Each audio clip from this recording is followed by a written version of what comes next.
E então aconteceu que no segundo 1023º ano do governo dos juízes, o Membronita pensou, e estando a ponderar, sua mente se iluminou e pôde ver claramente.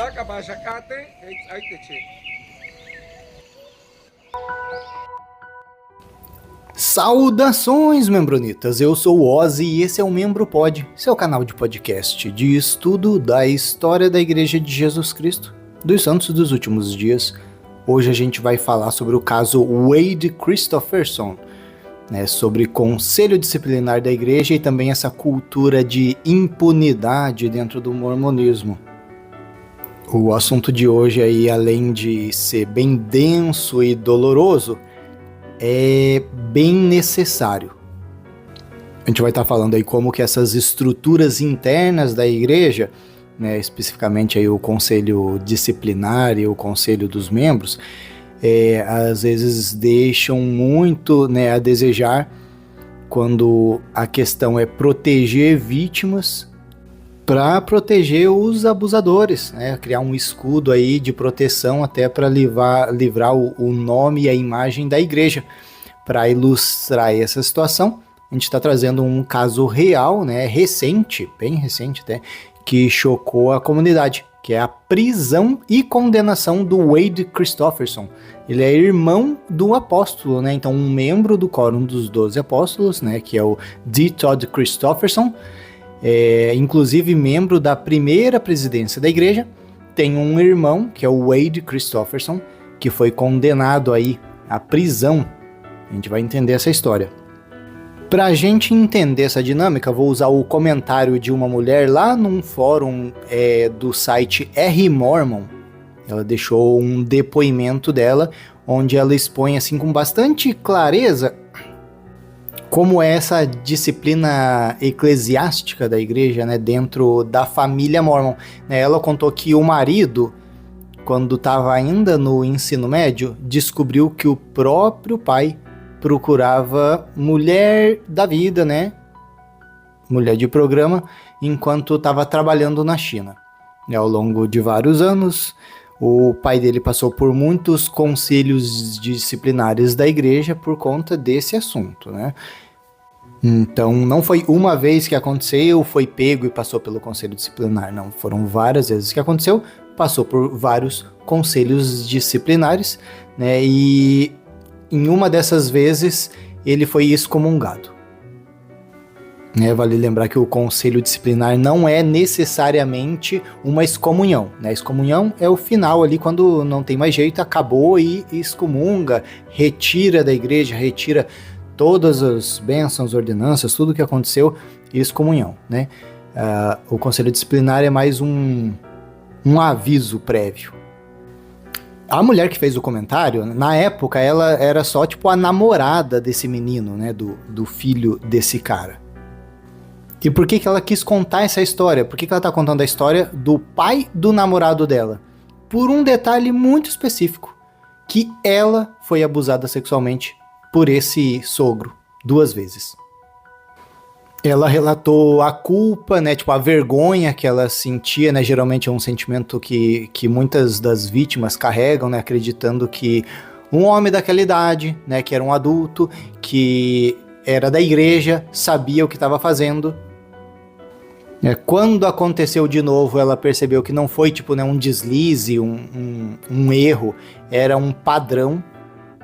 E a partir daí, então, ela tentou mudar algumas coisas na vida, como nunca ficar sozinha, evitar contato físico, garantir que tivesse sempre alguém por perto para pelo menos testemunhar ou inibir essas coisas de acontecer. Nas palavras dela, ela disse assim: o processo disciplinar da igreja protege homens como ele. A disciplina muitas vezes funciona como um substituto para intervenções legais ou profissionais, o que significa que padrões de comportamento prejudicial permanecem ocultos da comunidade. Exatamente, ela está citando um exemplo da vida dela que se aplica a muitos casos da igreja, né? A igreja se auto-intitula como a detentora dos direitos de resolver aquela situação e não resolve, né? Ela joga ali algumas ações e impede que a comunidade saiba, né, que seja levado para a polícia, para psicólogos, para outros órgãos competentes que poderiam estar resolvendo aquela situação. A igreja nem comunica, nem resolve. Essa cultura mormon, ela mostra que quando aquele indivíduo está passando pelo conselho, né, ele confessa para o bispo, para o presidente da estaca, e cumpre umas regrinhas ali da igreja, o problema está resolvido. Né? Só que será que está resolvido mesmo? Né? Porque Deus perdoou, a pessoa fez os 5 passos, se arrependeu, Deus perdoou e esquece, todo mundo tem que esquecer. E será que realmente vai acabar aí? E foi exatamente isso que ela ouviu, e não foi de um homem, foi de uma mulher. Pois é, a irmã desse menino, né, então a filha daquele cara também, né, o do abusador, ela disse, você precisa perdoar, quando a igreja perdoa, nós perdoamos. E isso aí é muito perigoso, pessoal.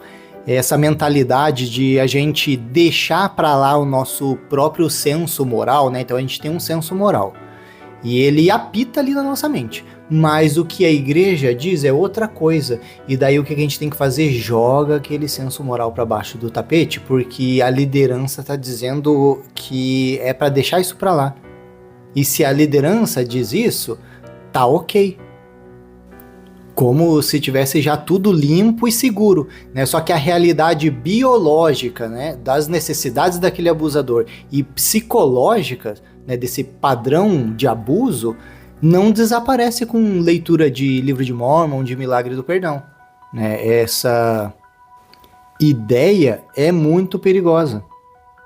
Então é aí que a gente entra com o caso do Wade Christofferson. Né? O Wade, ele tem 73 anos, né? Ele é irmão do D. Todd Christofferson, né? Membro da primeira presidência da igreja. Agora mesmo, em 2026, o Wade se declarou culpado num tribunal federal lá em Ohio das acusações graves de exploração sexual e abuso de menor lá em Utah e em Ohio. Olha só, ele admitiu que abusou de 2 crianças. Cara, ele admitiu ter abusado de 2 crianças cerca de 20 vezes. Ele contou, né, os detalhes de como ele fazia isso, né? Ele conseguia mandar mensagem para essas crianças com um código secreto, né, tipo, para ninguém descobrir sobre o que eles estão falando, coagir aquelas crianças, né, incentivar a fazer o que ele estava querendo. Só que esse pesadelo, né, do Wade Christofferson, ele não começou nem em 2025, nem em 2026, que é agora que a casa caiu, não. Esse histórico aí de abuso dele começa lá na década de 80, 1980.